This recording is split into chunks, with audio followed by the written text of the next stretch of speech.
chopped off her hands for apparently failing to conceive. This was a message by a group of women parliamentarians who visited her yesterday at her parents' home in Machakos County. If we have that story, kindly play it before we can make a quick comment. Yes, we'll have that story briefly. Once it's ready, just let me know. But Mheshimiwa, it is a very sad story, and it's not in the papers today. But it was yesterday. Yeah, very interestingly, these are stories that we forget very fast. Yeah, it happened. It was on the front page of the Daily Nation yesterday. The day before, it was given quite some prominence.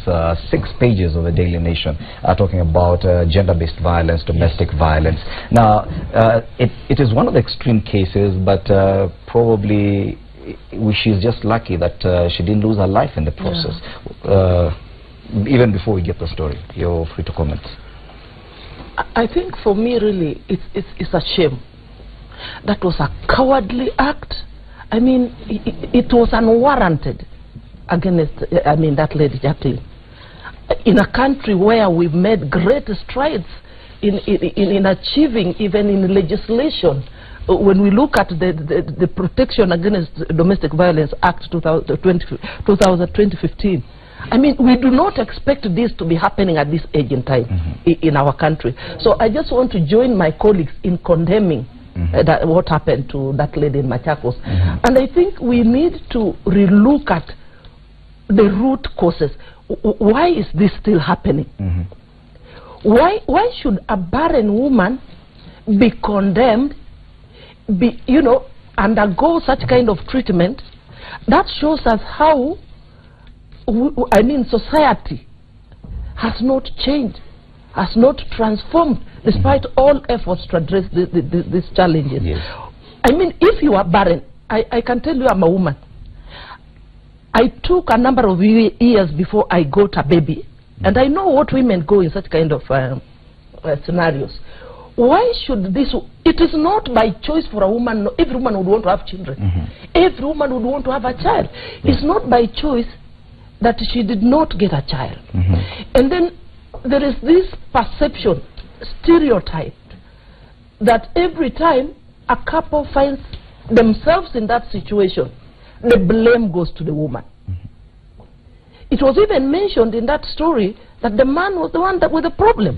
So why should it always be the woman is the problem? Yes. I think we need to talk about this. Yes. Now, before I give the gentleman a chance to also comment briefly on that story, let's just play it, because yesterday the lady parliamentarians visited her. Let's just play that before the gentleman can make a quick comment on it. One by one, they offered her the much-needed shoulder to lean on. Women parliamentarians consoling Jacqueline Mwende at her parents' house in Machakos County. Mwende was assaulted by her estranged husband of 7 years. Her mistake, failing to bear him any children. And it is here that the women leaders called on others in abusive relationships to come out. We need the community, because such things happen when the community is around there and nobody is saying anything. Serikali ikaweze kuangalia ni jinsi gani itaweza kupatia kina mama hawa katika kila county tuweze kuwa na rescue center. Her hands chopped off. The women MPs promised to pay Jacqueline's medical bills while calling on the Director of Public Prosecutions to ensure justice is done. So kama ni hatua, ichukuliwe hatua kali sana, kwa sababu huyo kijana ni hatari kwa maisha ya Jacqueline. Na hii kesi nimesema tutapeleka mpaka mwisho. La wamshikilie jinsi walivyo, asirudie tendo ile aliyonifanyia. For her upkeep, a pharmaceutical firm promised Jacqueline a monthly financial support. Her story opening up the silent killer that is domestic violence. Leangari for Citizen Business Center. Yes, we were just discussing a different story, but going back to this story about Jacqueline Mwende, I'd like the gentleman to make a quick comment. Yes. If your wife can't get a kid, go get another one. You can even have a discussion around it. Even in Islam, it is allowed that if your wife cannot conceive, you can get another one. And particularly now, if the problem is the husband, I think then he has no justifications whatsoever. So I think the way we manage our affairs and relationships, you know, these are things that there's a love marriage graph. If you run out of love, don't kill your spouse. Just exit. You know, there are so many easy solutions to these issues. I don't know why we decide to commit crimes. You know, I was saying Janet Vugwa did this crime of passion story. It ran for almost 30 minutes. And you know, just because you have beef over another woman, if your man is cheating you, as one said, go get another one. You know, look for another one. If your woman has you have a problem with her, you know, exit. All these situations have been created for us, and I think sometimes that's why we say in Islam, you can't defy the wisdom of God. That's a guy gives you an opportunity for 4. It allows the woman to seek a divorce. It allows the husband to get a divorce, because there are sometimes there are issues that get into that marriage, and there's a point at which it cannot hold. We said the most distasteful thing the Creator loathes is divorce, but He also gives you the option in the event that it cannot go beyond that point. So rather than kill the person, you know, rather than do such grievous harm and you know, relegate her to disability for the rest of her life, you know, you'd rather just walk out of the arrangement. Yes. I think for me the personal interpretation I've given this is that our country has a problem. Yes.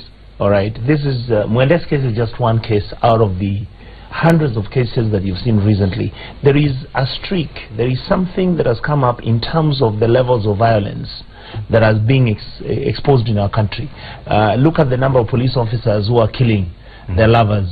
Look at the cases of gender violence which are being exposed in our newspapers and in our TV stations, and some of them actually don't even get shown. I think there's something about the way Kenyans are handling issues. Either we are losing patience, either we are becoming violent. I didn't want to say that we are watching too many TV programs which then have, you know, made us begun behaving violently. Look at our politics. I mean, even our schools. Even look at our schools. So there is something, I think, as a people, we now need to start interrogating ourselves, and we really need to look for a way. I don't know how we can do it as parliamentarians, but I think it's something we need to do. And sincerely and genuinely begin to talk amongst ourselves. Why is it that all of a sudden everybody in Kenya has just become violent? Look at the cases where spouses are planning. Remember the 3-4 cases where the CIDs have actually found out that a couple, her wife or her husband is planning for the money and the resources of this husband, and she's planned that once the guy dies, then this is what we are going to do with. What is it that has happened to us? I think we need to do a lot of soul searching as a country. Oh yes, scientific research given, especially in Kenya, say that 70% of cases of infertility in a couple is attributed to a man. But the general perception, 100%, the general perception, if a couple doesn't have kids, then is attributed to the woman. And all the time this kind of stereotype is put on the women, and they are told, oh, you know, you are barren. Men, as men, we don't believe that we are barren.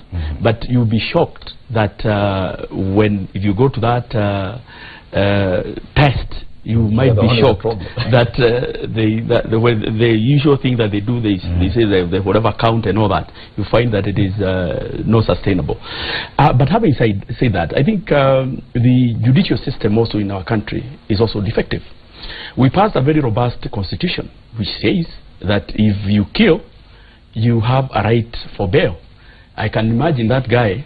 Because I don't think he's a man. Because men don't beat. I mean, real man don't beat women. Not forget about even trying to kill, because that person was trying to kill that lady.